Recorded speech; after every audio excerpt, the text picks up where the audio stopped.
Okay.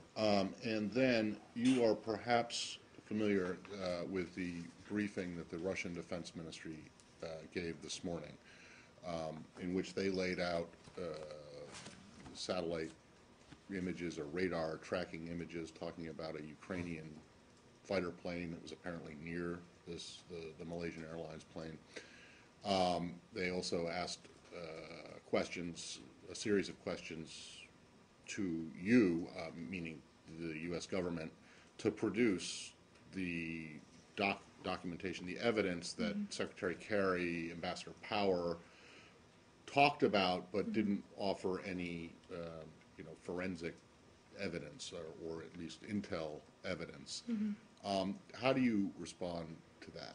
Well, a couple points. You saw the Secretary yesterday speak very clearly about our assessment that this was an SA-11 fired from Russian-backed separatist-controlled territory.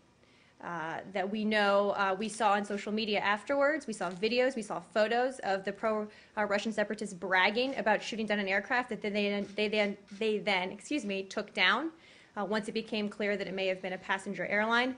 There is a preponderance of evidence at this point, both sort of out there in the public domain and also from our information, that points to the fact that there was a SA-11 launched from separatist-controlled territory. We assess, of course, that the Russian-backed separatists have this system, and one of the main reasons we have called for a full investigation is so we can get all the facts out there. So what I would encourage the Russians to do at this point is to push the separatists that are backed by their government to allow access, to allow investigators who are in Ukraine waiting to go into that area right now, and that's what I would call on Russia to do at this point. Right, but what they're saying is that they've put what they have out on the table, or at least they say they have. Well, I haven't seen any of that. Again, we've made an assessment based on a broad range of information. We know this was fired from Russian-controlled territory. It is our assessment, very strong assessment. This was an SA-11 that we know the Russian-backed separatists have.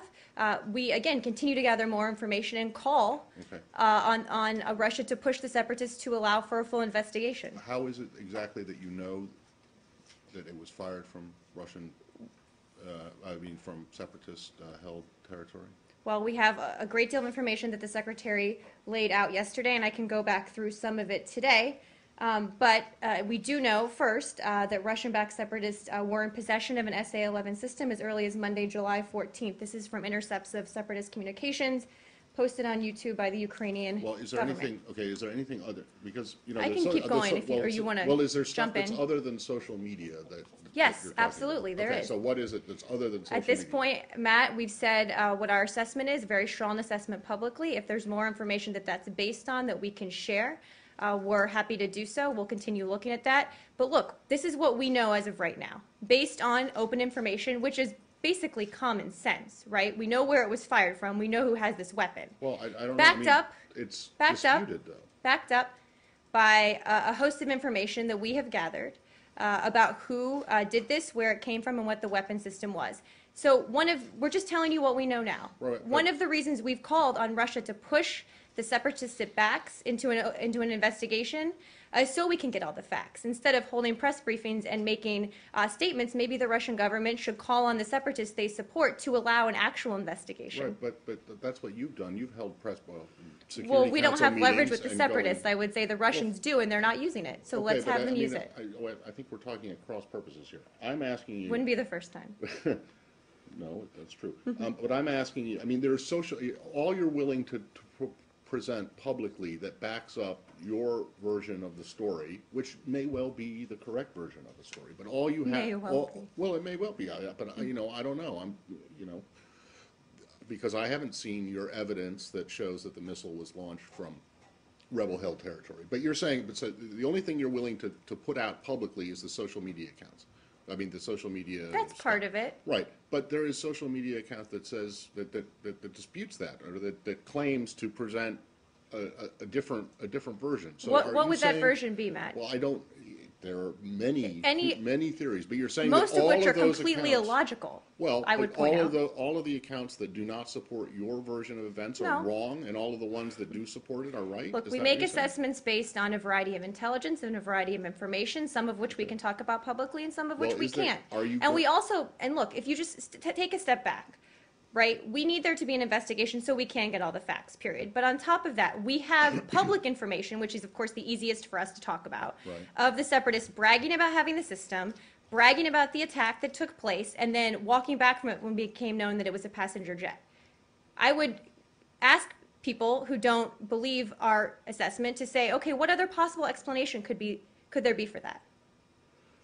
They defy logic, right? Well, I don't know if it So defies when you logic when or you not, but- start from a place of you have separatists out on, again, this is the easiest piece of information for us to talk about, online bragging about it. Start there and then work from there and work from all of the evidence we have that we are confident we know where it was fired from. We're confident we know what it was.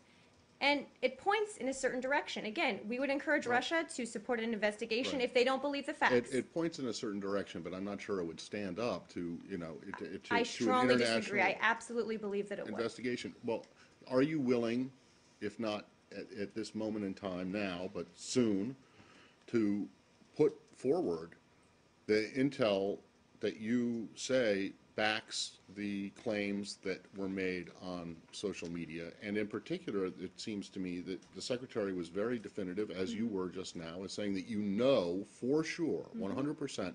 I didn't say 100%. Nothing is 100% in any world, Matt, but go ahead. It is our assessment, very strong assessment. Very strong assessment that the rocket, that the missile was fired from the rebel-held territory. And, I mean, you can't, there is no social media that I'm aware of that would Well, lead to at the time that MH17 flight dropped out of contact, we detected a surface-to-air missile launch from a separatist-controlled area in southeastern Ukraine, Yeah. which we believe was an SA-11. What you want is the intelligence that underlies that. Yeah, well, I mean, the Russians have challenged.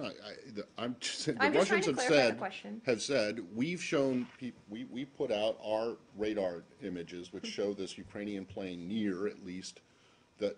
Well, they have. I mean, Right. Why don't you put out your? Well, unfortunately, I don't have original declassification authority, Matt. But Okay, wait, let me finish. But look, we have endeavored to make public as much information as possible. Obviously, if you're dealing with an intelligence assessment in part, so we are sometimes limited in what information we can share. That's why I think you saw the Secretary speak much more forward-leaning about why we believe this and Right. how we believe it. Sometimes you can't get into all the specifics. We endeavor to put as many out as possible. We're continuing to see if we can do more. Okay.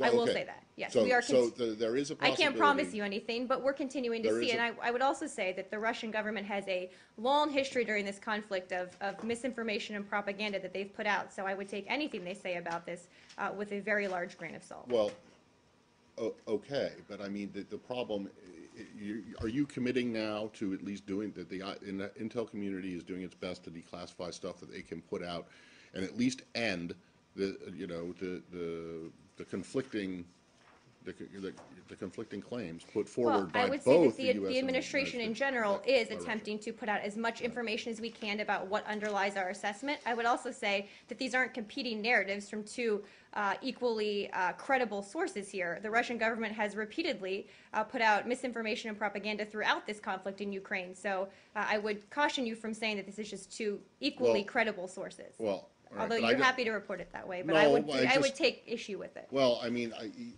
again, you might be right, but I don't see how you can say that everything we say is right and everything the That's not Russians what I say said. is a lie. Well, that's exactly what you're just That's saying. not right what now. I said. I said I would say that we are not two credible, equally credible parties when it comes to what we say publicly about the conflict in Ukraine. And your argument would be that the U.S. is more credible than the Russians are, I'm right? not Is even that what you're- dignifying that question with a response. Well, I mean, you, Hillary, did you see the? But we're more credible? Yes, we don't put out mass amounts of propaganda. We don't put out misinformation about what's happening there repeatedly over the course of this conflict, which I've spoken about from this podium day after day. Absolutely. the What can problem you with tell that us? is that all of 2002 and the beginning of 2003 was propaganda and misleading information that was put out by the United States. Okay, Matt, I'm sure that's a tempting historical analogy to make, but it in no way impacts at all how we are doing this assessment or what we're doing. And Okay. maybe someday you'll finally stop using that as a straw man all the It's time. okay.